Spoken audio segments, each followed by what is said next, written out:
dabbled in it at all? Have you done any other real estate investing before you got interested in short-term rentals?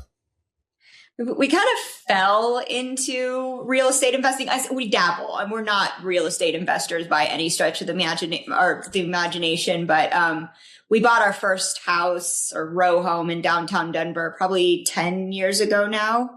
And we outgrew that when we wanted to start a family, and we held on to that as a long-term rental. So we've got a long-term rental here in Denver, and then we have a long-term rental in Columbus, Ohio, of all places.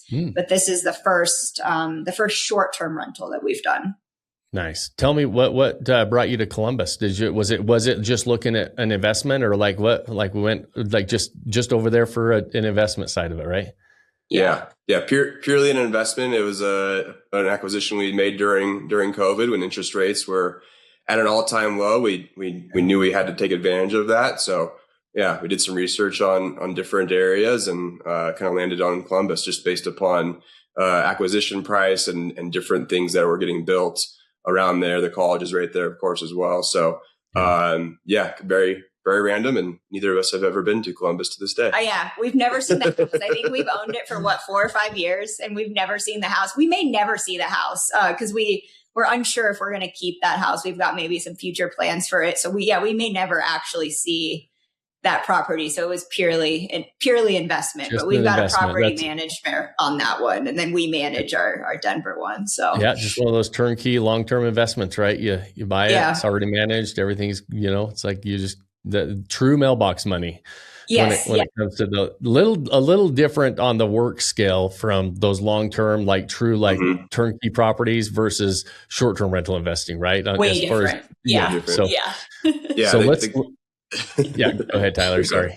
I was going to say that the cash flow is very different, but luckily there's been a lot of, we've got a lot of equity out of it. So that's why she mentioned we have plans to potentially 1031 it or roll that into some other investment. Yeah. Nice. And I love that you bought, it's always fun. Like when you talk to somebody like older, they're like, man, I wish I would have just kept all the houses I bought that I lived in and then just turned them into rentals, and sometimes you need that equity out of them to roll into other stuff. But it's, it's always nice to be able to keep one of those first couple houses that you bought to live in as a rental as you're moving up, because down the line, they make a big, big difference to the portfolio, and the equity that you gain that somebody else pays for over time is pretty fun. Yeah, we're just kicking ourselves for not buying more when we did, because I think we have like a 2.8% interest rate or something. It's like hindsight's 2020, but yeah, I don't know that we're ever seeing those rates coming back, at least anytime in the near future for sure. But it's hard to look at those, or for me, it's hard to sell those ones. I'm like, those are hard to sell, because you're like, oh man, I don't know if I want to get rid of this. I got a 2.8% interest rate on it, and I don't ever want to get rid of it. Never get it back. Yeah. I know. Right. Awesome. So now we're starting to think about short-term rentals. You said you started listening to the podcast, started kicking around that idea, probably, exploring what that looked like. And so kind of walk me through that journey. Yeah. I think for a long time, we just we were dabbling. We were all over the place in terms of like where we wanted to purchase. Tyler mentioned skiing being one of the big reasons that he came here to Colorado. We ski as a family. Our kids ski. So we always had kind of this dream that we wanted a mountain house in Colorado. We ski in like Beaver Creek, Vail, Breckenridge, though, and it's just so expensive to acquire in those markets that I think we kind of like, that was our dream, but we knew that financially that was not going to be a reality for us. And so we started looking all across the US. I mean, we were in Oklahoma, we were looking in Georgia, we were looking in all of the major markets, just kind of putting our feelers out there to see what options we had and underwriting properties.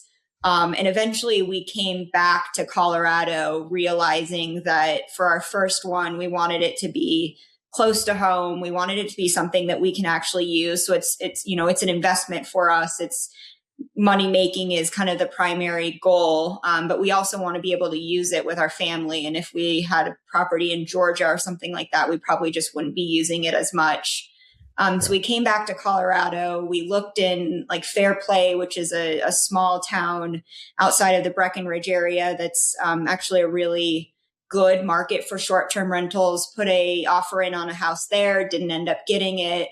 And that led us to Grand Lake, which is not a huge ski destination because it's 45 minutes from Winter Park, which is the biggest ski resort in the area. But you still can go skiing there. It's great in the summer. There's a ton of lakes and reservoirs in that area. It's a little more affordable than something like a Breckenridge or a Vail or a Beaver Creek. They have less stringent regulations in that area. We ended up just kind of really liking the area, falling in love with the house. And that's what landed us where we are today. Grand Lake, Colorado. I like you went all the way across the country and then came right back west. We did. Yeah. I mean, we were in the mountains, we were on lakes, we were looking at the beach. We were all over the place for like probably years really before we decided on 2.5 hours away from home. Exactly. That's fun. So did you go ever visit those other areas? Did you guys go out and visit any of those other areas? No, we didn't. We really the place we probably got most serious about was Broken Bow, Oklahoma. And we had a realtor there, but yeah, we did not make it out. And after a few weeks of working with him, we just kind of talked with one another, and like we would like to be able to have it closer to us if the numbers can work, even if it's not, as cash flow positive as we could maybe get in Broken Bow or elsewhere, that it would be worth it for us to be closer, at least for our first one. And as Shannon said, just to be able to, be close to not only to use, but also if we need to get to the property in short notice, that we could go there as needed.